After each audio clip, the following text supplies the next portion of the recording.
Yo, what's good YouTube? It's your boy Introspective, and I was watching the Call of Duty Infinite Warfare trailer when I noticed something. Oh god. No.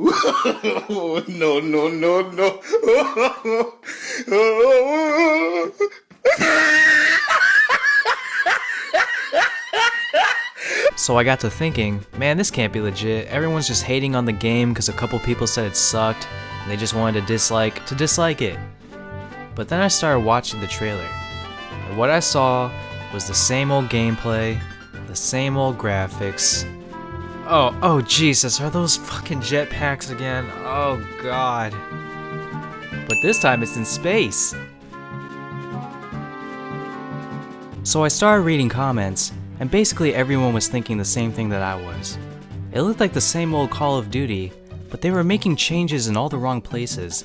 Exosuits, futuristic combat, space.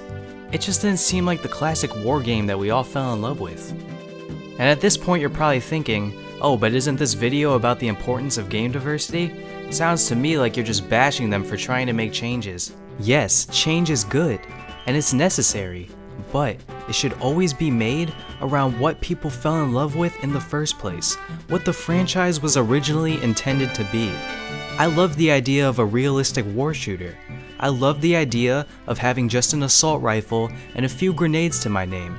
It made me feel like I was on an actual battlefield, with only my brain and my limited resources trying to take out my enemies. That's what it's like to be in an actual combat situation.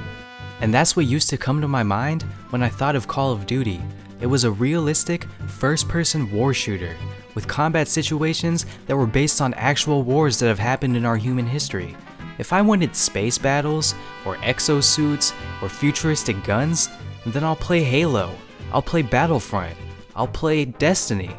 But this is Call of Duty, a shooter game that was based on real-life combat, in real-world situations, with real-world military conflict.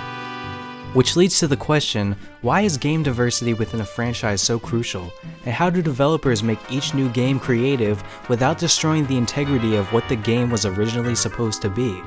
This is where I think a franchise like Super Smash Bros. Comes into play.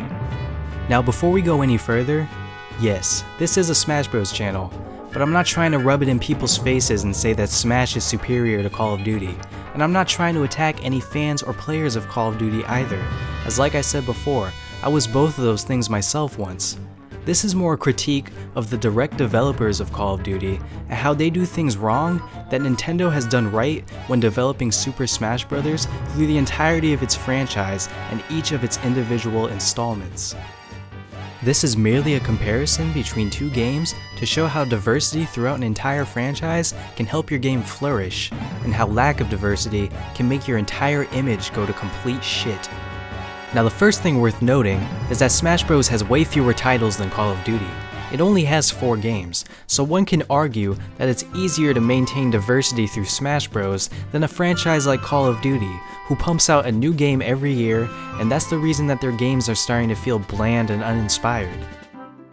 In fact, in between Smash Bros. Brawl and Smash 4, there were 12 individual games and expansion packs released for Call of Duty. So it's more fair to compare the Smash Bros. Games to the first wave of Call of Duty titles, and these are the ones worth praising.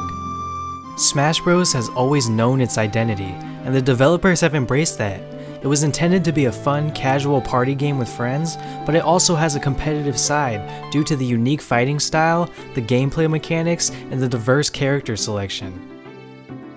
While each installment is uniquely its own, with its own feel, physics, game mechanics, roster, and even characters being able to do things they can't do in the other games, Smash Bros. Has never strayed away from its core principles that made it great, being a fun, accessible game that anyone can get into, that can be played both casually with items or competitively with no items, featuring an all-star cast of Nintendo icons and music and stages based off the games that they grew up playing.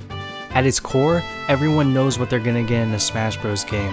The only changes come from things like the roster, gameplay mechanics like air dodging and edge guarding, and from certain game modes. Everything else stays the same because it's a unique fighting game experience that is unlike no other, and Nintendo has embraced that. And to me, that's how the early Call of Duty games felt. It felt like each game you were strapping up as a soldier in a real-life combat situation, with each installment adding cool new things such as the perks in Modern Warfare and the cool campaign shit that you can do in Modern Warfare 2. That snowmobile level was fucking awesome. So my only question now is, why are you trying to do something that you're not? Why are you throwing the whole foundation away, the winning formula?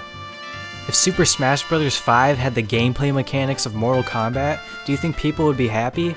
No, they would be fucking pissed that they're taking the idea from another game, putting it into theirs, and detracting from the uniqueness that is Super Smash Bros. So by that logic, why the fuck does Call of Duty feel the need to have jetpacks and space battles, things from games like Halo and Battlefront, in their own game? These are things that people do not care to see in a Call of Duty game because this is not what they've grown to love and expect from their classic war shooter. It's okay to want change, but when you stray away completely from the core principles and foundations upon which your franchise were built to follow some fucking trend for the future that all your competitors are following, which by the way, said competitors all wish they were successful as you are, Call of Duty, it gets monotonous, it gets boring, it gets cliche and bland, and it also gets confusing for all the fans who have to sit around and fucking wonder endlessly what happened to the great Call of Duty titles that made your franchise so fucking popular in the first place. I might be comparing apples to oranges here, but Smash Bros is the first thing that came to mind when I thought of a franchise that has a unique set of games that are all diverse, that never strayed away from its fucking integrity and foundations and principles. And look, I know by making this video I'm not hindering Call of Duty sales. They're still gonna have a great year, people will still buy the game, and even a lot of the people who dislike the trailer are gonna buy Infinite Warfare. But if they have any ounce of respect for their fans and for the legacy of their franchise, maybe they should try to diversify and build upon that which made them so great in the first place. A classic, real-life simulation, first-person war shooter that everyone else tried to emulate, and maybe they should stop trying to emulate those competitors who followed in their footsteps. Anyways, let me know what you guys think about this in the comments. As always, thank you for watching. I'll see you all in the next video. Deuces.